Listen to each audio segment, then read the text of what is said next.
이 수많은 사건들은 계속 발생하는데 70년 동안 반복되었는데 평소에는 사람들이 자기 문제가 아니라고 느끼다가 자기의 가족, 자기의 자녀들이 이런 억울한 일을 당하면 그때 눈을 확 뜨게 되는 거예요.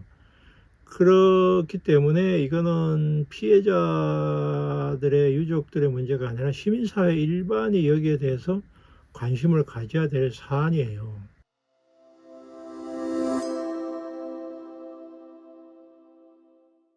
네, 안녕하세요, 구독자 여러분. 좋은 세상 연구소에서 연구원 활동을 하고 있는 김환주입니다.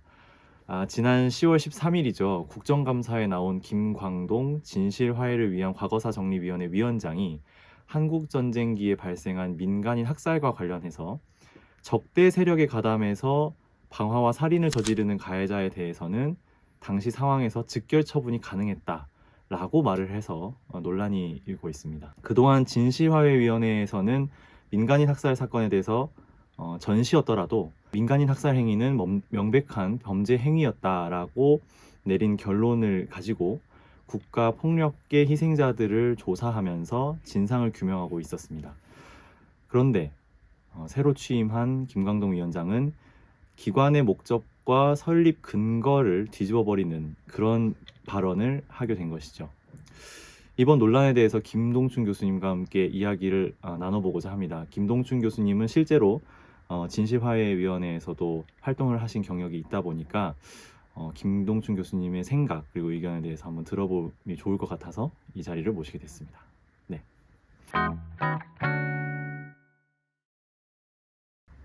교수님께서는 진실화해위원회에서도 근무를 하신 경력이 있으신데 경험자로서 위원회의 목적과 취지에 대해서 조금 간단하게 설명해 주신다면 어떨까요?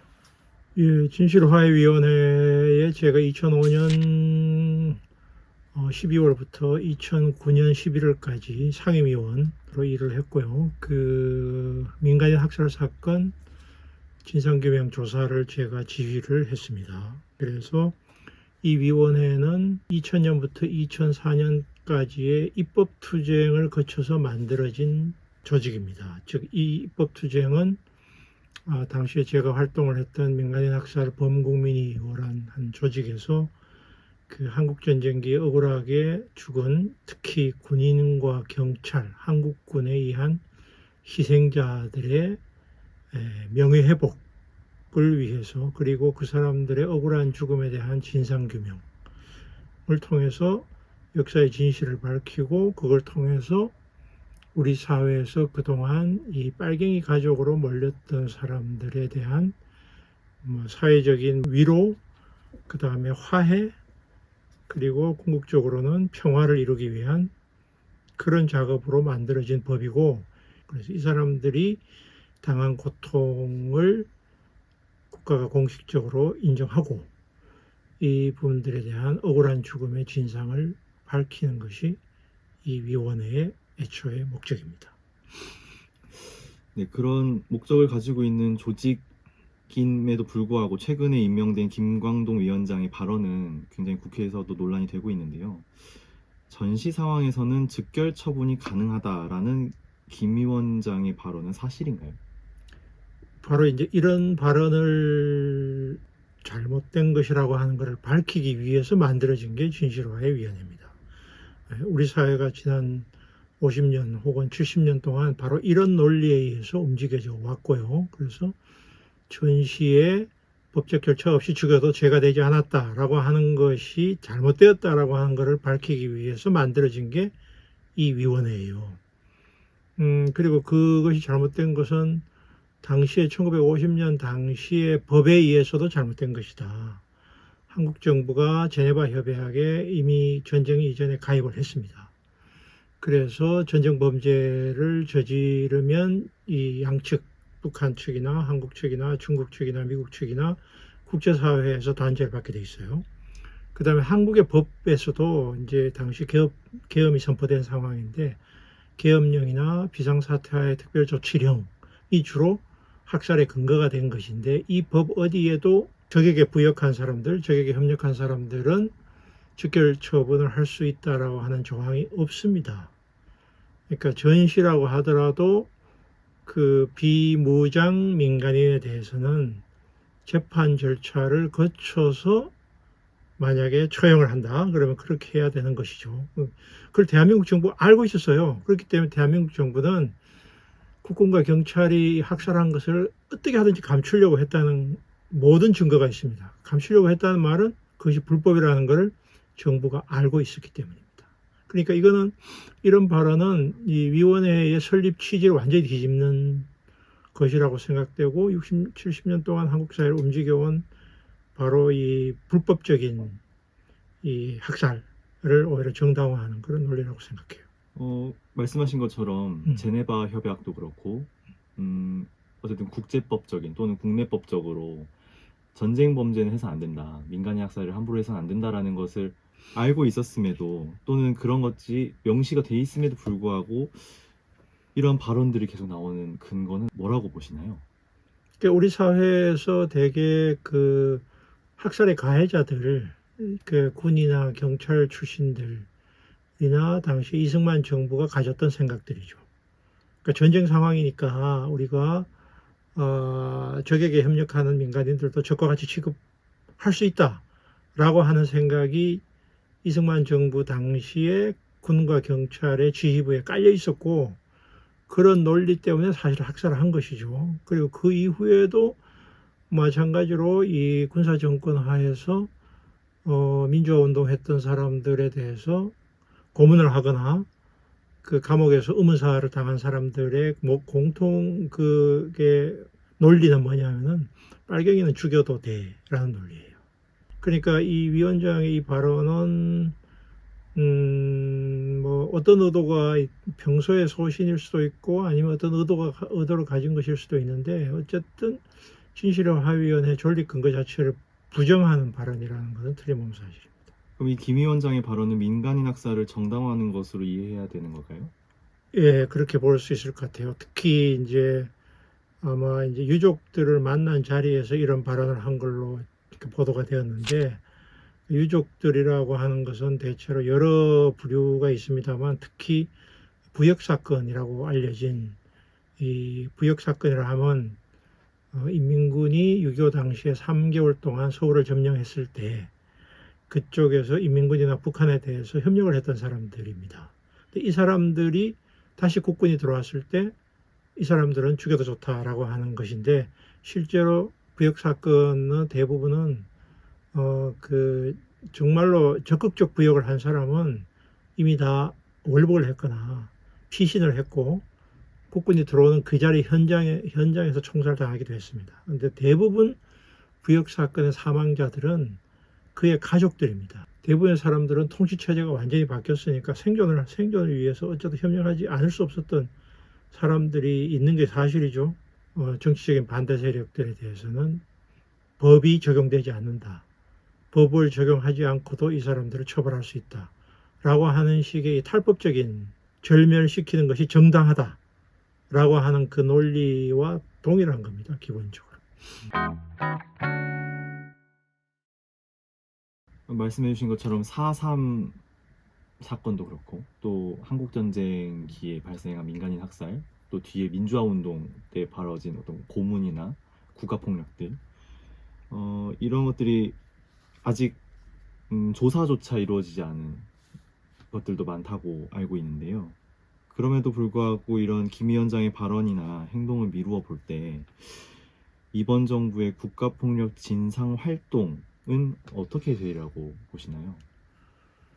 지금 이 제2기 진실화위원회에서 이른바 이제 군경에 의한 학살 사건 혹은 부역 사건에 대한 조사 진척도는 제가 알기로 20%도 안 되는 걸로 알고 있어요.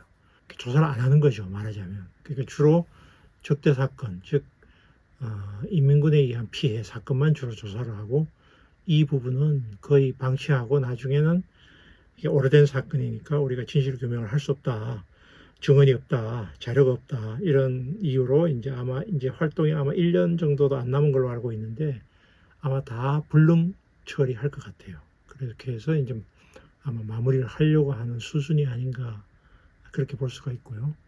그 외에 뭐 아직도 뭐 국가폭력의 피해는 진상 규명이 안 된 게 수두룩하죠. 예를 들면 2009년 이명박 정부 당시에 용산 참사 같은 경우도 재판까지 됐지만 애매하게 남아 있고요. 세월호, 그 다음에 이태원, 뭐 수많은 사건들이 있는데 유야무야 되거나 아니면은 뭐 국가 권력이나 공권력의 의도와 의도적으로 살해를 했거나 의도를 가지 않고 미필적 고의, 즉 실수로 생명을 잃은 사람들까지도 지금 다 이렇게 뭉개고 넘어가려고 하는 게 이 정부의 특징이니까 참 안타까운 일인데요. 이런 그 정의가 실현이 돼야 되는데 이런 문제가 지금 남아 있어서 윤석열 정부 하에서는 어렵지 않을까 이런 생각이 들어요.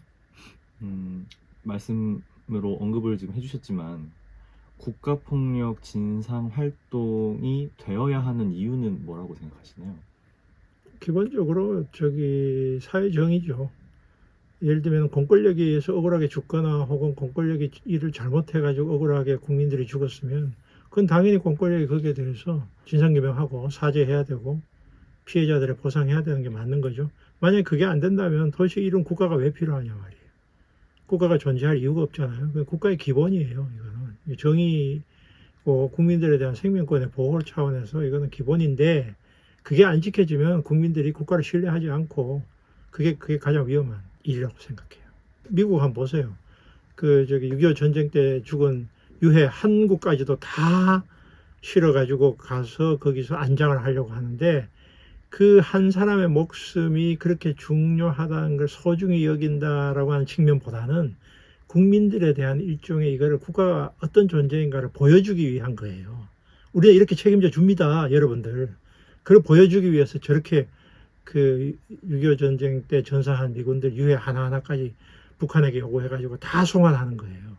그러니까 그게 결국은 그 차이라고 볼 수 있어요. 국군 유해 발굴도 뭐 최근에 와서 시작했지만 우리나라 정부가 국군들 같은 경우도 이제 이 6.25 참전 유공자들에 대한 수당을 주고 한 것은 김대중 정부부터예요. 사실상 민주화가 되면서 이 사람들에 대한 참전 군인들에 대해서도 예우가 이루어진 거예요.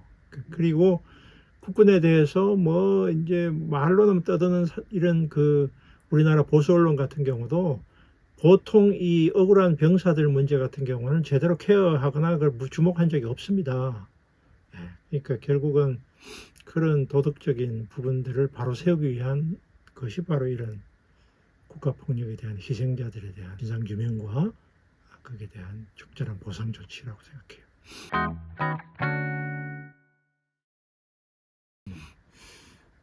최근에 이제 진실화위원회 김광동 위원장에 대한 어떤 사퇴 요구가 빗발치고 있고 또 서명운동도 진행이 된 것으로 알고 있는데요. 향후에 우리 시민들이 이 부분에 이제 주목해야 하는 이유 그리고 앞으로 어떻게 되어야 하는지에 대해서 교수님의 의견은 어떠신가요? 그러니까요, 이제 이 서명 작업에 저도 이제 적극적인 역할을 했는데 전직 제가 이제 위원으로서 몇 분의 동료 위원들과 그 다음에 또 전직 조사관들이 이제 모여서 우리가 이거 도저히 이런 상태로 그냥 두면 우리가 했던 일들이 전부 다 원점으로 돌아간다 해가지고 그런 걱정 때문에 서명을 받았어요. 그래서 뭐 3, 4일 만에 3,500명이 서명을 해주었어요. 이 수많은 사건들은 계속 발생하는데 70년 동안 반복되었는데 평소에는 사람들이 자기 문제가 아니라고 느끼다가 자기의 가족, 자기의 자녀들이 이런 억울한 일을 당하면 그때 눈을 확 뜨게 되는 거예요. 그렇기 때문에 이거는 피해자들의 유족들의 문제가 아니라 시민사회 일반이 여기에 대해서 관심을 가져야 될 사안이에요.